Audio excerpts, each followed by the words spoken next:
ఈ పోలవరం ప్రాజెక్టుకు కేంద్ర ప్రభుత్వము నిధులు ఇవ్వలేకపోతే ఈ ప్రాజెక్టు రాష్ట్ర ప్రభుత్వం ఎందుకు చేయకూడదు అని అడుగుతున్నా నేను. రాష్ట్ర ప్రభుత్వం తనకున్న సొంత నిధులతో ఈ ప్రాజెక్టు వెంటనే మొదలు పెట్టాలి అని అడుగుతున్నాను. మళ్ళీ కేంద్రం నుంచి నిధులు వచ్చేటప్పుడు వస్తాయి, వచ్చినప్పుడు ఆ నిధులను సర్దుబాటు చేసుకోవచ్చు.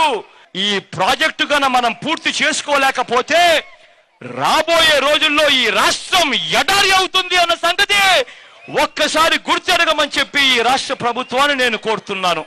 అనుకున్నంత వేగంగా చేయలేకపోయిన పని ఒకటి ఉంది అని అంటే అది కూడా ఒకటి ఉంది, అది R&R ఇప్పించడం. నా కర్మ ఏమిటి అని అంటే నా చేతుల్లో ఉండే పని కాదు కాబట్టి నేను కూడా కష్టపడాల్సి వస్తూ ఉంది. అది ప్రధానికి ఢిల్లీ మీద ఆధారపడాల్సిన పరిస్థితి వస్తూ ఉంది. వాళ్ళు ఇస్తే తప్పనిచ్చి నేను మళ్ళీ మీకు ఇచ్చే పరిస్థితి లేదు కాబట్టి